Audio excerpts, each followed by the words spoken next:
Hi,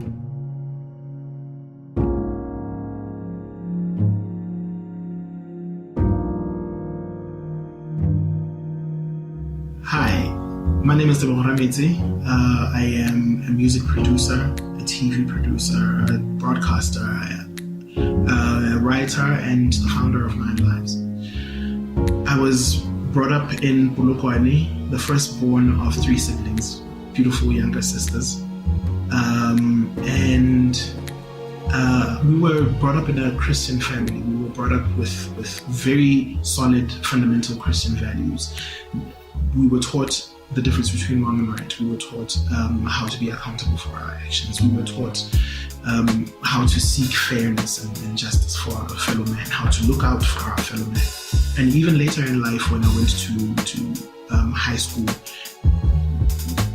those values were even more deeply entrenched. I went to an Anglican boys' school, St. Morgan's College in Pretoria, where we were taught how to be gentlemen, how to conduct ourselves in public, how to conduct ourselves with responsibility, with dignity, and carry ourselves with authority.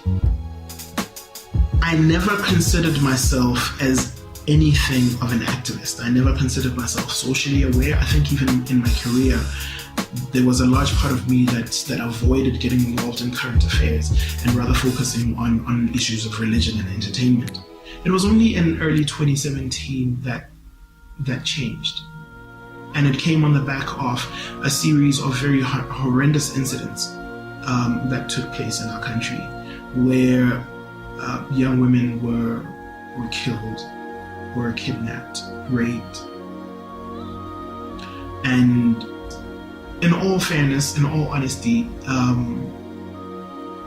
it was nothing new.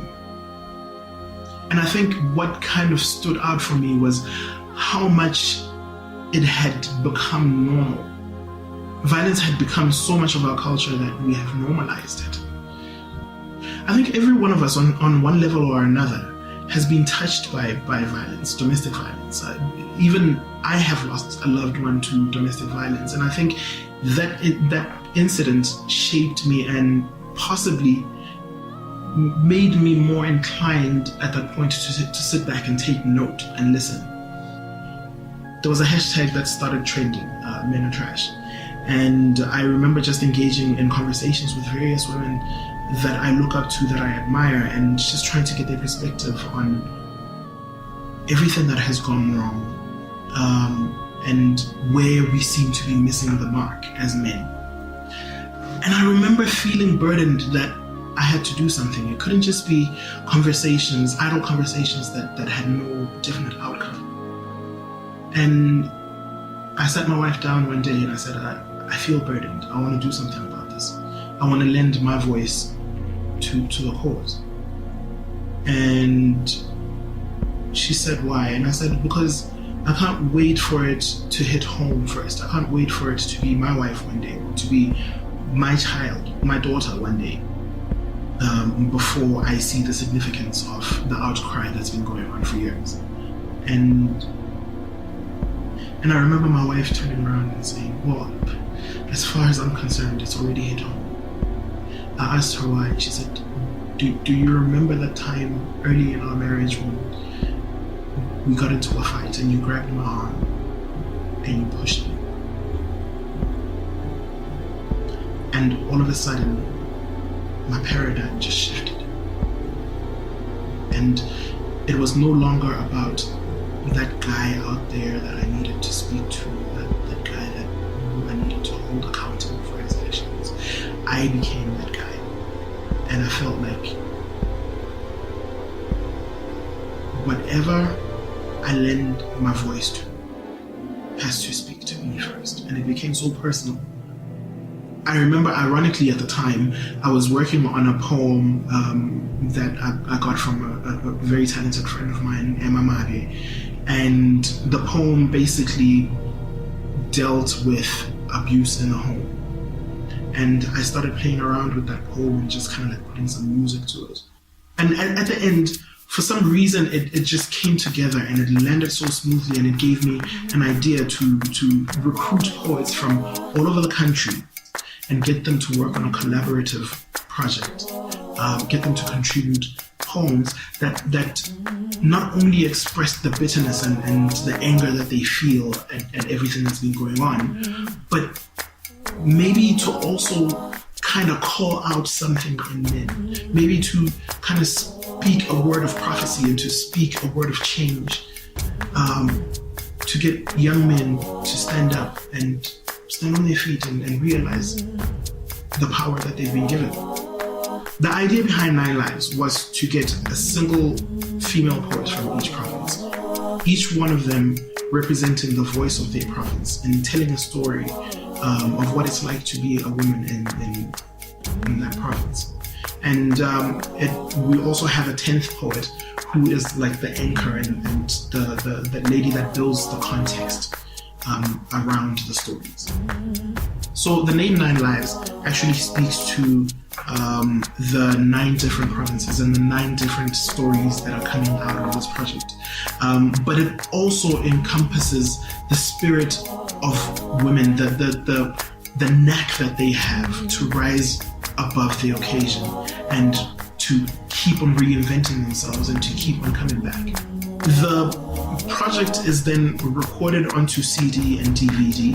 It is released on social media to facilitate conversations, much needed conversations between men and women who are concerned about the state of affairs in our country and who would like to see a change.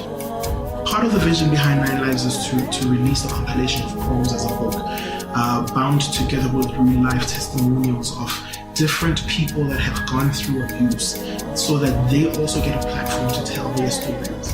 And ultimately, if everything goes well, it will also be translated and adapted into a stage production, which can be taken all over the country. The project has already been particularly therapeutic to me and my wife. We're working on it together. She is a very, very talented musician. And, together we're composing the music and laying it down under the poems. And it has been really, really amazing working on it together because we have learned to grow so much closer. We have learned to bounce ideas off each other and to just kind of like resonate with each other and to grow into each other, to respect each other's opinions, to respect each other's musical directions. And that in turn informs how we relate as a couple. I would like to see this project become a catalyst in starting conversations that will start to plant seeds and hopefully spark change. I consider myself ambitious, but I'm not deluded into thinking that everybody that reads the book or listens to the CD or watches the DVD will want to change their lives immediately and get involved socially and make a stand for women's rights. But I do hope that the project will at least spark off some conversations that will create a context for change. It might not be within our generation, but it will be ideas that may be passed down from our generation to the next and maybe even to the third.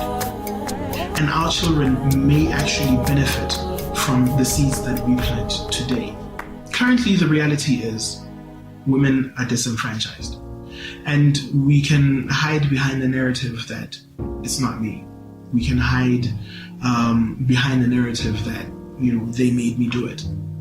Circumstances forced me to. I was brought up a certain way.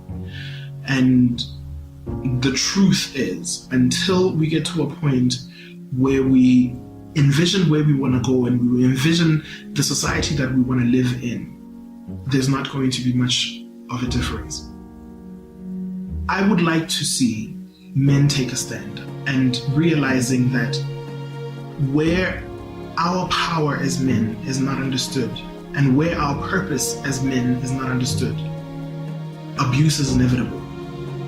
And the only way that we are going to curb the scourge that is going on in our country right now is to realize and understand our power and start channeling it for good.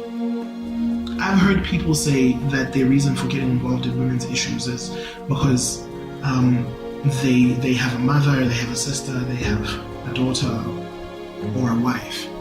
And I would like to challenge you It's not even about that. I used to be that guy. I used to have that mindset as well. But I believe that purely because I'm a human being, I should have enough empathy to say no person should suffer at my hands. And so we need to change the narrative. There have been many campaigns in the past. There have been very bitter campaigns in the past which haven't really yielded much fruit. And I am hoping that 9 Lives will at least get the conversation going to say, let's step up and let's take a stand.